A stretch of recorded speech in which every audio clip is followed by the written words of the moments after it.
This interesting today, the Prime Minister focusing on critical infrastructure. You also put out updated guidelines yesterday to protect from foreign interference. Now, this has been somewhat watered down. Are you saying to universities essentially that they can't share research with Chinese counterparts?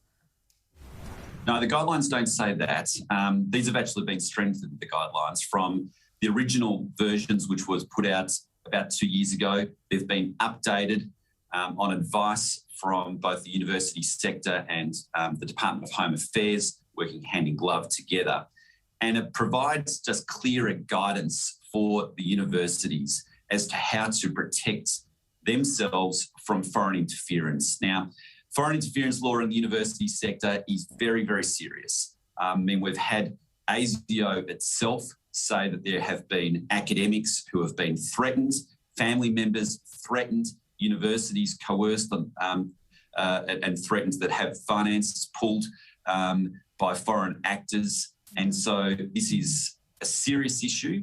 These guidelines provide clearer procedures and checks for universities to adhere to, and I think it will make that difference in terms of protecting our valuable research, which does occur at the university level. Could it be seen as a veiled threat? I mean, if universities don't abide by these guidelines, what happens down the track? Could you pull funding or support for them? Well, listen, I've been speaking to the Vice-Chancellors about this for many, many months now, and my impression is that all of them are taking this very seriously. They've all been briefed as well independently by either Foreign Affairs or by my department, so they know the seriousness of it. And we will be, of course, ensuring that those guidelines are administered well. But, of course, we're trusting the universities to some extent as well. And I think that trust is warranted given the seriousness which they and their university councils are taking this. What's this actual threat that you're talking about with universities? There's no threat that I've mentioned as such. Of course, we'll be keeping a check to ensure that the guidelines have been adhered to, and I think Australians would expect that of us. But my question is, why are you having these strengthened guidelines? What are you so concerned about when it comes to universities and what they might be vulnerable to?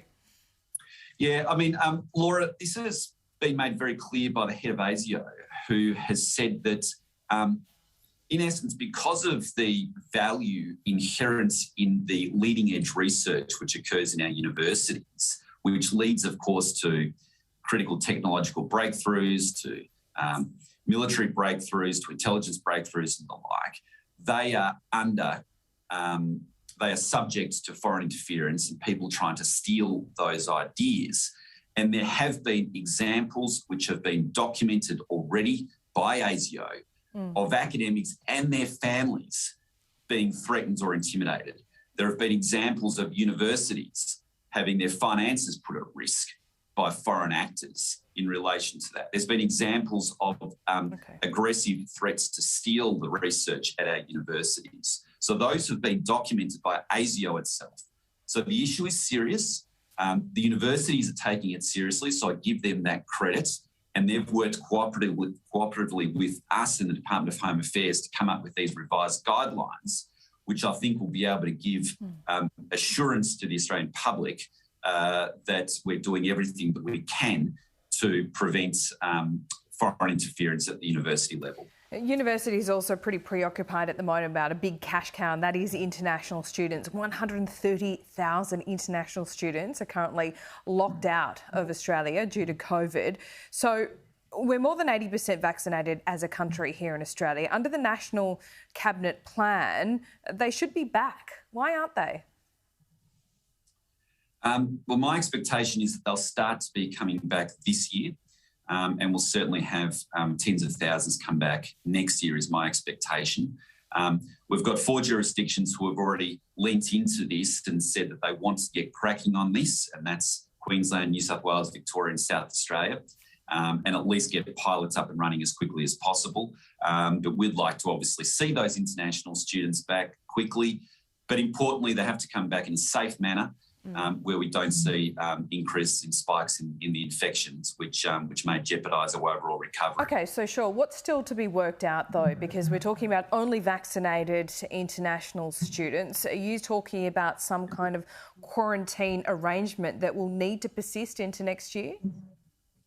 So we're just working through this, and my hope is the answer is no to that question, and that people will be able to come in a similar manner to what Australians are coming in. But we've just got to carefully work through this. We've obviously opened the borders to Australians and permanent residents to come in who are vaccinated without having to quarantine, and those people have been returning in their thousands, and so far that has gone down very well, and it hasn't seen that spike in infections, and that's consistent with the Doherty modelling.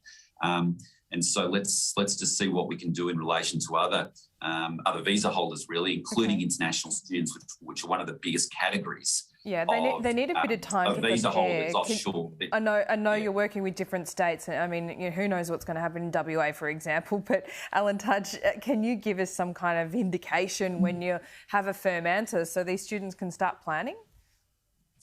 Yeah, we certainly do want to give that reassurance as soon as possible. We're not in the position to do so just yet. But I would want to say that I'm very confident we'll be able to get international students starting to come back this year, and certainly in very significant numbers next year. Okay, let's talk religious freedom laws. I was interested and somewhat surprised to see on the front page of the Australian newspaper this morning that this is being revisited by the Morrison government. It was so contentious under Turnbull, it was dropped. Why are you picking it up this time around, and is it going to pass by the end of the year? Well, we're picking it up because this was an election commitment of ours, and so we plan on fulfilling that election commitment. And my hope is that it will pass by the end of the year. And I think that the bill, which has been struck by Michaelia Cash, building off the work of Christian Porter, is a good bill which addresses many of the concerns which people have raised, but critically does provide those protections for religious people to exercise their faith. That is very, very important to millions of people.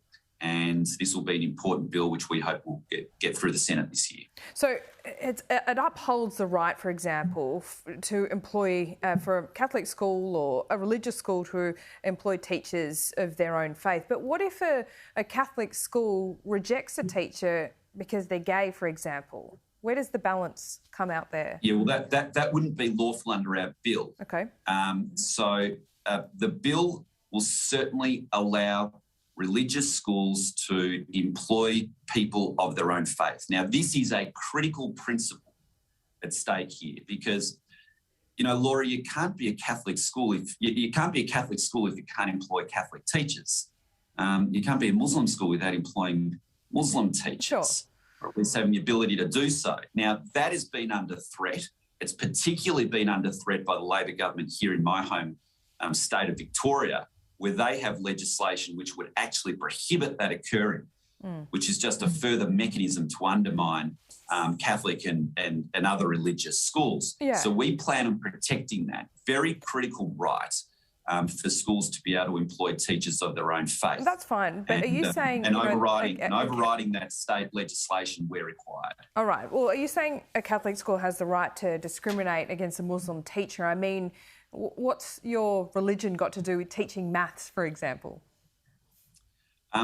Laura, it goes to the overall values of the individual. And if a school has a set of religious values which they are imparting, then they should be able to employ teachers who have values consistent with those articulated principles.